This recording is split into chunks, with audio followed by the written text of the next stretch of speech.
Chers collègues, j'aimerais ajouter ma voix au débat sur le C-18. Le sénateur Gignac a fait un très bon travail en décrivant l'accord et en expliquant pourquoi il est important pour les économies canadiennes et indonésiennes. En matière d'accords commerciaux, celui-ci est relativement simple. Et comme pour tous les accords de ce type, son succès dépendra de la manière dont les entreprises canadiennes et indonésiennes y réagiront. Si le projet de loi est adopté, comme je l'espère, ce sera la partie la plus facile. Le plus dur sera de convaincre les entrepreneurs et les chefs d'entreprise de saisir les opportunités que cet accord ouvre à nos deux pays.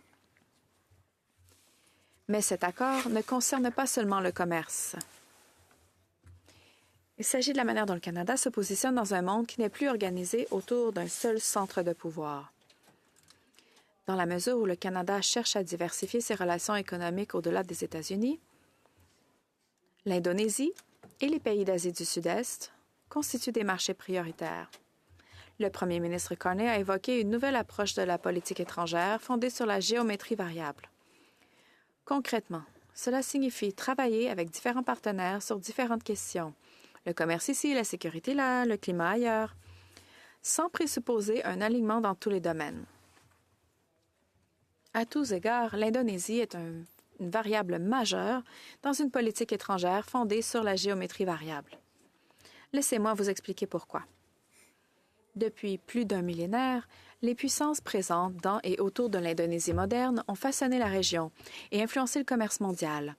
Entre le 7e et le 13e siècle, l'empire Srivijaya, basé à Sumatra, était la force dominante en Asie du Sud-Est et constituait un pont important pour la transmission du bouddhisme entre l'Inde et l'Asie de l'Est.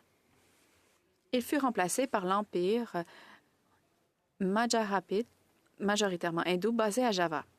Le règne de Majapahit prit fin au 16e siècle, bientôt remplacé par les seigneurs portugais qui s'intéressaient aux îles dites aux épices des Moluques. Ils furent à leur tour éclipsés par les Néerlandais au 17e siècle, qui, par l'intermédiaire de la Compagnie néerlandaise des Indes orientales, monopolisèrent le commerce mondial des épices pendant près de 200 ans. Le commerce des épices fut, d'une certaine manière, le premier exemple de mondialisation économique.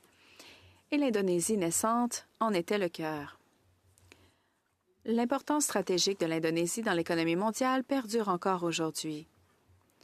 Ce n'est pas une histoire nouvelle, c'est un retour à la centralité historique de l'Indonésie. C'est le 4e plus grand pays du monde en termes de population et la plus grande nation à majorité musulmane. Comme vous l'avez déjà appris, de la part du sénateur Gignac, l'Indonésie se compose d'environ 17 000 îles, dont 7 000 sont habitées. La plupart des Canadiens qui se sont rendus en Indonésie n'ont visité que 2 de ces îles, probablement, Java et Bali. D'est en ouest, l'Indonésie s'étend sur une distance d'environ 5 000 km, soit à peu près la même distance que celle qui sépare le pic Boundary au Yukon du cap Spear à Terre-Neuve. L'Indonésie est située stratégiquement à la pointe sud du continent asiatique et borde l'océan Indien et l'océan Pacifique. Il s'agit de l'un des 2 pays qui contrôlent le bras de mer qui relie ces 2 océans, à savoir le détroit de Malacca. Si vous pensiez que le blocus du détroit d'Ormuz était un problème pour l'économie mondiale, imaginez un peu ce qu'il adviendrait d'un blocus du détroit de Malacca, qui est important non seulement pour le pétrole et le gaz, mais également pour les navires variés.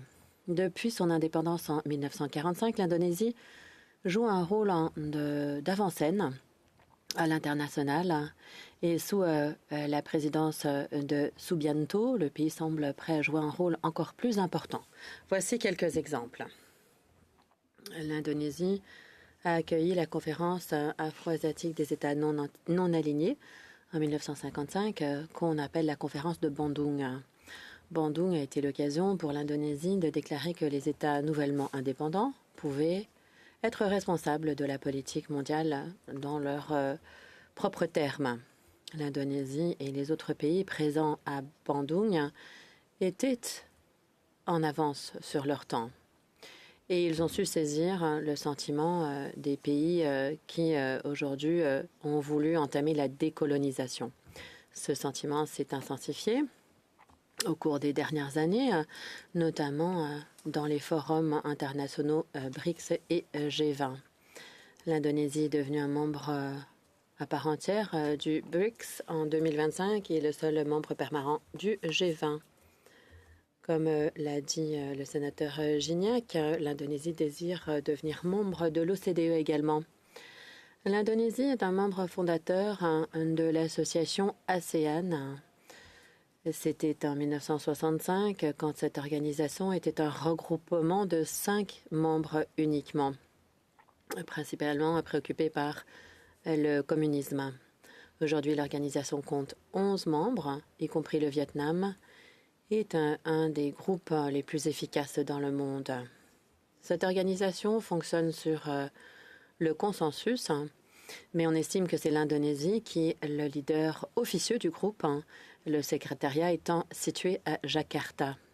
Le Canada reconnaît ce qu'on appelle la centralité de l'ASEAN et l'importance de l'Asie du Sud-Est dans l'ordre mondial. Il s'agit donc d'une porte d'entrée vers une des régions les plus importantes de notre siècle. Monsieur Carney, dans son discours prononcé à Davos, a reconnu l'ancien ordre mondial et l'émergence d'un nouvel ordre mondial et le fait que nous devons prendre en compte la diversité dans nos relations économiques internationales. Et les pays de l'ASEAN et l'Indonésie en particulier ont depuis longtemps façonné ces enjeux géopolitiques. Et lorsque nous décidons de ce qu'on veut faire pour notre pays, je pense qu'on pourra tirer des enseignements de ce qu'a fait l'Indonésie, qui a toujours cherché l'équilibre et l'autonomie dans ses relations extérieures. Certains disent que les politiques internationales de l'Indonésie sont peut-être trop ouvertes, mais je ne dirais pas la même chose. Et les pays de l'ASEAN sont souvent qualifiés de pays pivots et il nous incombe de pivoter en compagnie de ces pays. Si le Canada veut jouer un rôle dans l'Asie du Sud-Est, il doit prendre l'ASEAN au sérieux concrètement. L'Indonésie contribue de façon active à la réforme de la gouvernance mondiale et on devrait considérer ce pays comme un partenaire essentiel dans le cadre d'accords bilatéraux et multilatéraux, y compris au sein des Nations Unies, de l'OMC et des institutions financières internationales. À l'ONU, l'Indonésie milite en faveur de la réforme du Conseil de sécurité et de la reconnaissance d'un monde plus multipolaire. À l'OMC, l'Indonésie préside le groupe des 33, qui se concentre sur des questions agricoles dans les pays en voie de développement. L'Indonésie appelle aussi à ce qu'on augmente le poids de la représentation des pays en voie de développement dans le processus décisionnel au sein de la Banque mondiale et du FMI, pour vraiment refléter la réalité économique d'aujourd'hui. Nous ne sommes pas nécessairement d'accord avec tous ces points de vue, mais on ne peut pas faire fi de l'évolution de l'architecture mondiale. L'Indonésie est un des principaux contributeurs aux missions onusiennes. En effet, plus de 2700 soldats ont été déployés dans le cadre d'un certain nombre de missions à l'échelle du monde. Le Canada en a 0. D'ailleurs, 3 soldats indonésiens ont récemment été tués au Liban notamment. Au Canada, on a tendance à répéter ce qui s'est passé dans notre histoire, mais je pense vraiment qu'on peut tirer des enseignements de l'expérience de l'Indonésie. Honorables collègues, l'accord économique global entre le Canada et l'Indonésie, ce n'est pas un document qui porte sur les droits de douane, mais plutôt un document qui permet d'établir une relation de confiance. C'est également un moyen de renforcer nos relations bilatérales dans d'autres domaines. Et ainsi, on peut dire que l'accord est essentiel pour les Canadiens. C'est en fait un signal à l'intention des Canadiens, comme si on voulait leur dire « il ne faut pas faire fi de ce qui se passe en Indonésie », que ce soit en matière de partenariat de recherche, de mobilité étudiante, de tourisme ou d'échanges culturels. Nous avons besoin de plus d'Indonésie, vice-versa. C'est pour ça que je suis ravie de vous annoncer que le sénateur Gignac et moi-même, avec votre soutien, allons relancer un groupe d'amitié parlementaire. Canada-Indonésie. Plusieurs délégations parlementaires indonésiennes se sont rendues au Canada et nous savons qu'il y a un intérêt marqué pour qu'il y ait des contacts plus réguliers. Le Parlement indonésien, à savoir l'Assemblée consultative populaire, compte 2 chambres. La Chambre des représentants détient le pouvoir législatif et la Chambre des représentants régionaux est en fait une chambre haute qui s'intéresse aux questions régionales. Ça vous dit quelque chose? Alors restez à l'écoute. On va vous dire comment devenir un membre fondateur de ce groupe parlementaire.